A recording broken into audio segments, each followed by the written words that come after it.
नंदीग्राम में ममता बनर्जी चुनाव हार गई थी शुभेंदु अधिकारी से, और जो हाल वहां पर नंदीग्राम की जनता के साथ और जो वेस्ट बंगाल में उन लोगों के साथ किया जा रहा है, वो हालात किसी से छुपे नहीं हैं।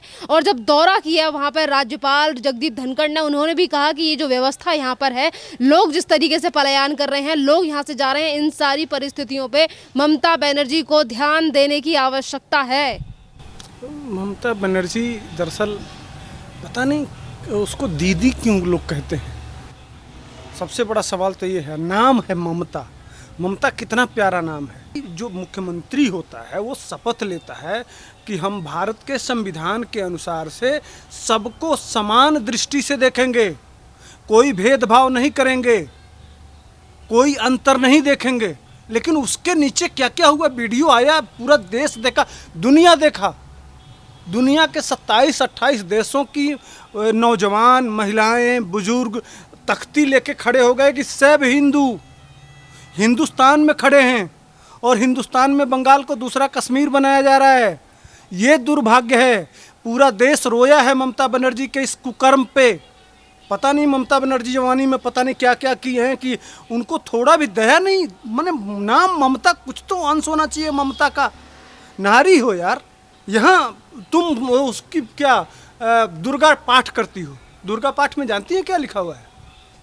कुपुत्रो जाए तक क्वचिदप कुमाता न भवती। पुत्र चाहे जितना कुपुत्र हो जाए, माता कभी कुमाता नहीं होती। उसकी हत्या भी कर दे तो भी माता पुत्र के लिए हमेशा प्यार और दुलार ही होता है। कहाँ हो तुम? कैसी नारी हो?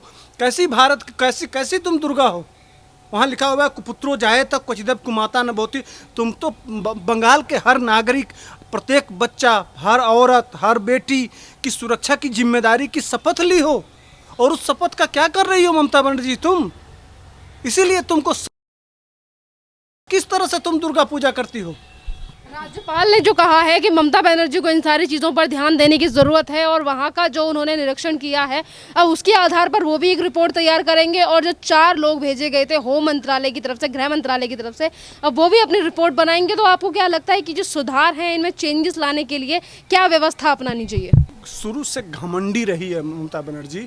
उसके सेहत पे कोई फर्क नहीं पड़ता है, उसको कोई लोक लाज। अब कोरोना से उसका छोटा भाई मर गया आज, लेकिन फिर भी समझ में नहीं आ रहा है कुछ।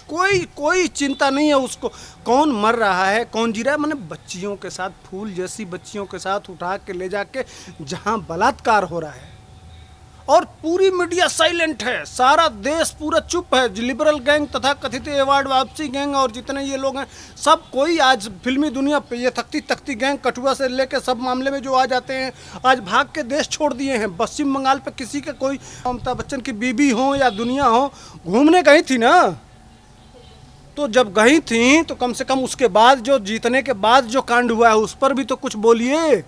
आप भी तो सांसद हैं। राहुल गांधी को बोलना चाहिए, प्रियंका गांधी को बोलना चाहिए, सोनिया गांधी को बोलना चाहिए। अगर आप इस देश के सामाजिक नागरिक हैं तो ममता बनर्जी को आप लोग फोटो खिंचवाएंगे। ममता बनर्जी, केजरीवाल जी फोटो खिंचवाएंगे ममता बनर्जी के साथ, महाराष्ट्र के मुख्यमंत्री खिंचवाएंगे, वो कौन सारे लोग आके ममता बनर्जी को एक सुर में आवाज़ उठाने। इसका मतलब सारे लोग वही करने वाले हैं। भविष्य में अगर भारत में विपक्ष का राज होगा तो आज जिस तरह से ममता बनर्जी की हैं, पूरे देश को कश्मीर बनाया जाएगा। कम से कम आवाज़ तो उठाना चाहिए। सिर्फ कुछ लोग जो भारतीय जनता पार्टी के और राष्ट्रवादी लोग हैं, वही आवाज़ उठा रहे हैं। बाकी लोगों के मुंह में दही जम गई है क्या? पूछता है भारत, जानना चाहता है भारत। ममता बनर्जी तो उसको करना होता तो तुरंत पूरे पुलिस को लगा के और सेंट्रल से फोर्स मंगा के और तुरंत ऐसी व्यवस्था करना चाहिए कि एक बच्चे का क्या, एक व्यक्ति का कोई नुकसान ना हो। एक बच्चे, सेंट्रल फोर्स का आपने नाम लिया, सेंट्रल फोर्सेस को तो खुद वहाँ पे मारा जा रहा है। जो सिपाही हैं हमारे, जो नौजवान हैं, जो अपनी छुट्टियां बिताने के लिए वेस्ट बंगाल में जो रहते हैं, जो अपने घर जा रहे हैं, उनके ऊपर प्रहार किया जा रहा है, उन्हें मारा जा रहा है, उनके घरों को जलाया जा रहा है। आप किस तरीके से उम्मीद कर सकते हो ममता बनर्जी की वो हालात सुधारेंगी? एक तरह से ममता बनर्जी दूसरा राष्ट्र बनाने के लिए पश्चिम बंगाल की तरफ बढ़ गई है, और इसी तरह से वो बाहरी बनाम भीतरी, मूल बंगाली, बंगला जिस तरह से कहा जाता है, वो बंगाल को एक तरह से सेपरेट देश बनाने के लिए पूरा योजना बना ली है। इसीलिए बाहर के सिपाही से लेके वो राज्यपाल को भी गए हैं राज्यपाल तो देख ही नहीं है, उनको खिलाफ गो बैक के नारे लगवाइए, कौन लगाया? वो ममता बनर्जी के कार्यकर्ता लगाए हैं। चूँकि हर एरिया में, हर गांव में, हर कस्बे में एक टीम बना दी गई है, यह हम टीएमसी की, जो टीएमसी के गुंडों की फौज बनाई गई है कि कोई इस देश में संविधान के हिसाब से, कानून के हिसाब से, नियम के हिसाब से नहीं चलेगा। जो संविधान खाता न बही, जो ममता कहे वही सही। वहाँ न कोई संविधान है, न कोई कानून है, न कोई पुलिस है, न कोई व्यवस्था है, न कोई न्यायालय है, कहीं कुछ नहीं है। सिर्फ ममता बनर्जी जो मुंह से कह देगी इसको मारो, इसको बंगाल में रहना है तो वो रहेगा, इसको कह देगी नहीं जो ये हमारा अगर विरोध करेगा तो इसको बंगाल छोड़ के जाना पड़ेगा। इसी तरह का माहौल बन गया है। अराजक तत्व एक तरह से बंगाल को सीरिया बनाने का पूरा प्रयास कर रही है ममता बनर्जी। आने वाले दिनों में बंगाल में बहुत बड़ा खतरा है। मैं तो भारत सरकार से यह रिक्वेस्ट करूंगा कि चाहे जो भी परिस्थिति हो, देश ने बंगाल की परिस्थिति को देखा है, वो 356 लगा के वहाँ से ममता बनर्जी को हटाइए और 6 महीना वहाँ राष्ट्रपति शासन लगा के जितने ये कटमनी से लेके जितने ये गुंडे हैं टीएमसी के, इनको पहले ठीक करिए और सीए एनआरसी लागू करिए पश्चिम बंगाल में, और पश्चिम बंगाल को दुरुस्त करिए, इसलिए कि पश्चिम बंगाल की धरती से इस देश का लगाव है।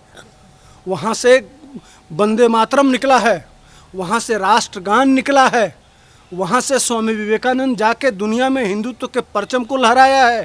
पहला नोबेल शांति पुरस्कार जीता गया है पश्चिम बंगाल में।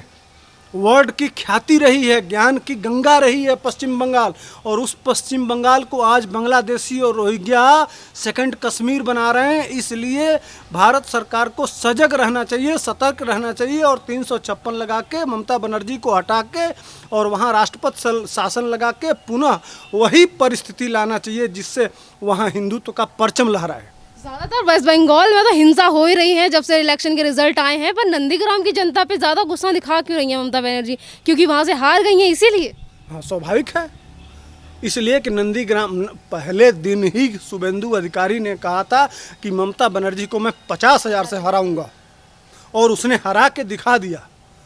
वो क्षमता है और वह परिवार है जो जनता के बीच में 24 घंटा खड़ा रहता है। ऐसे नहीं जनता उस शुभेंदु अधिकारी को जिताई है, कुछ तो बात है।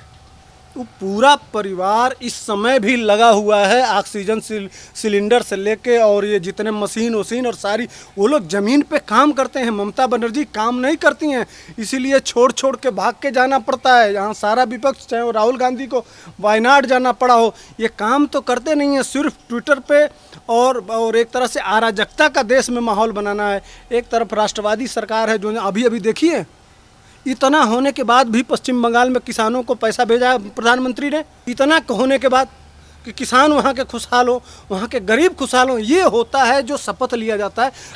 शपथ का संकल्प कि मैंने संकल्प ले लिया है कि सबको बराबर देखेंगे तो उत्तर प्रदेश में बात।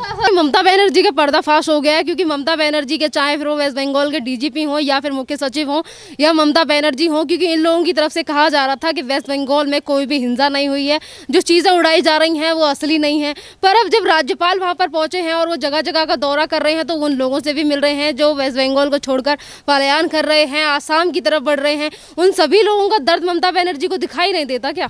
ये ममता बनर्जी जानती है ना कि हमारे साथ एक पूरे देश में लुटियन मीडिया है और ये सब साथ में है ना। हम जो कह देंगे वही सही, वही दिखाने लगेंगे और उसी के सपोर्ट में खड़ा हो जाएंगे। लेकिन वीडियो झूठ नहीं बोलता है।